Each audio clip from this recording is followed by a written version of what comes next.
Hello and welcome to my channel.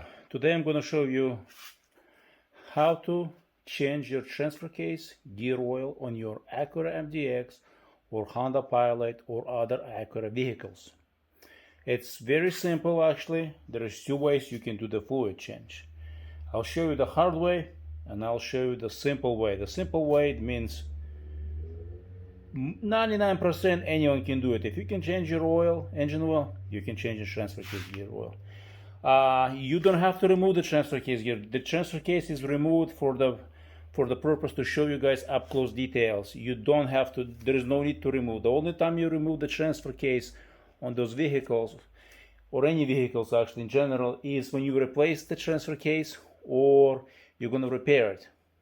So before you go into and start replacing, a few things to know.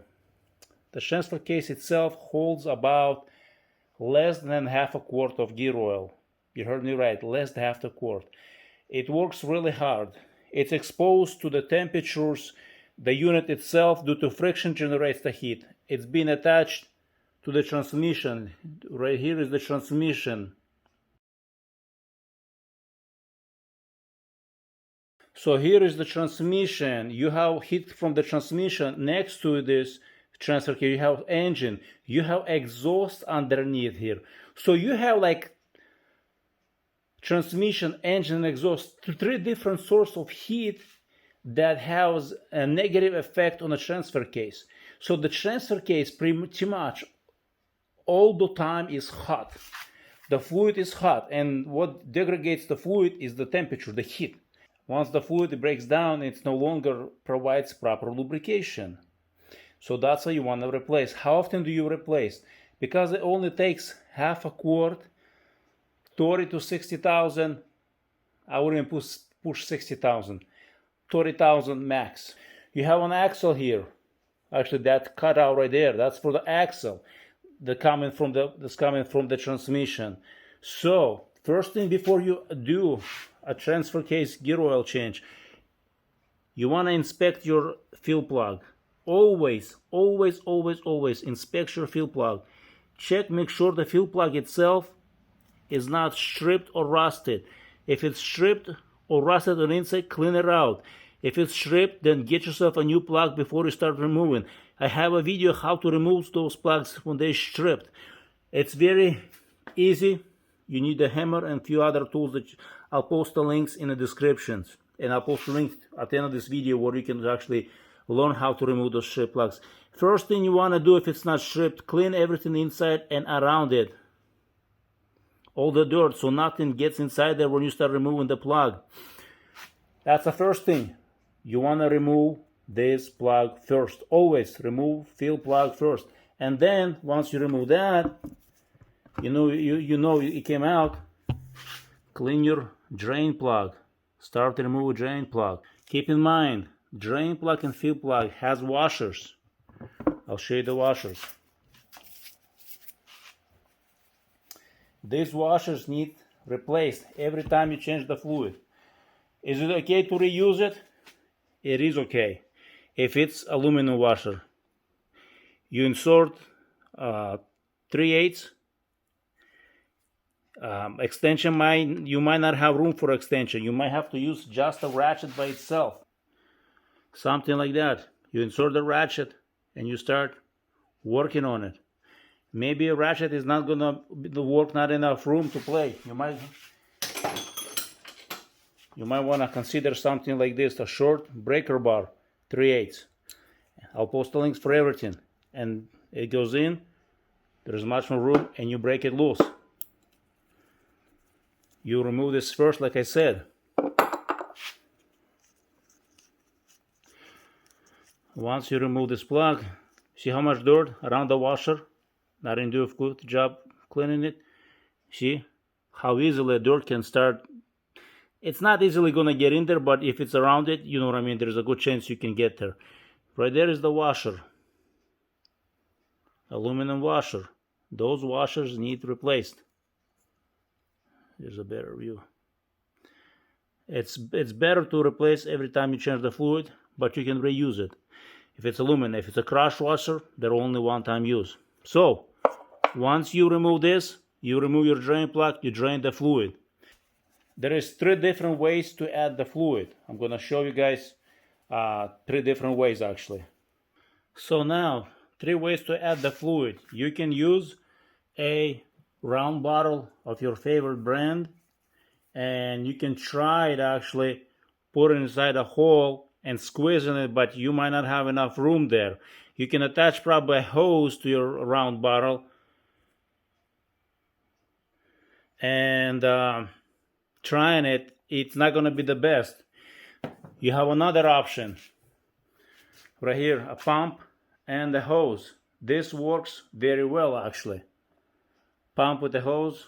I just put a piece of rag so to prevent anything going. You can pump the half a quart of fluid inside there. How to tell how much you need?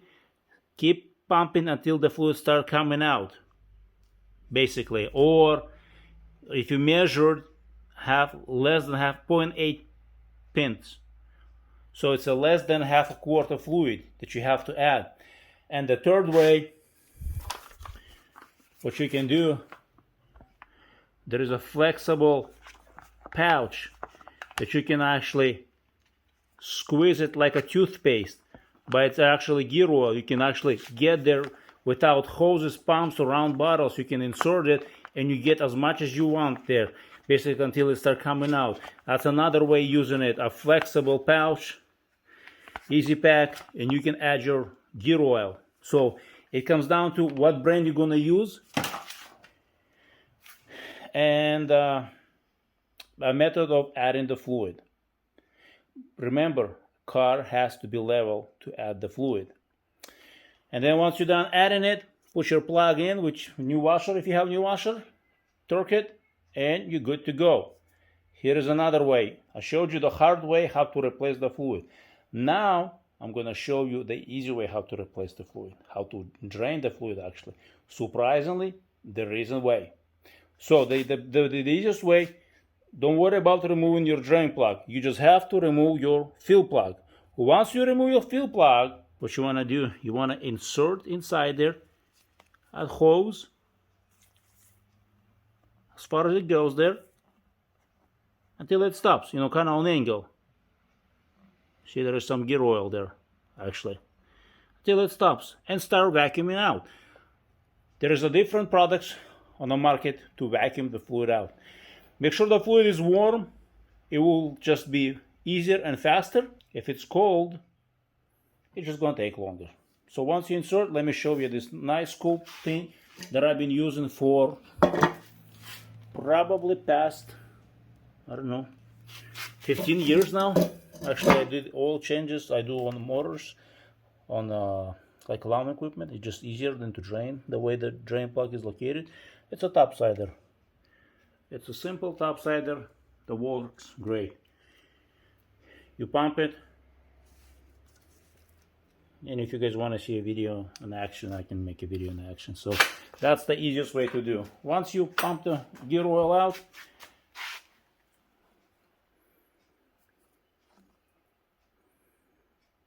as you can see, it's dirty.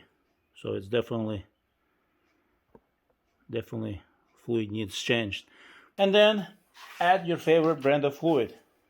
If you use synthetic fluid, definitely gear oil will last longer, will provide a better lubrication, less resistance.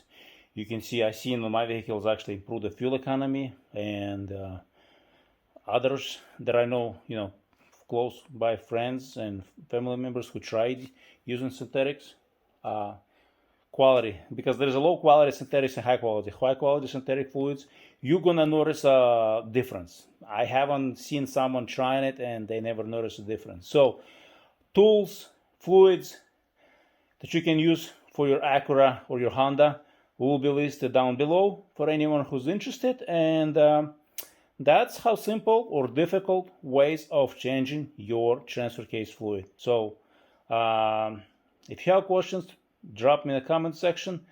And I want to thank you for watching, and don't forget to subscribe and share this video with others.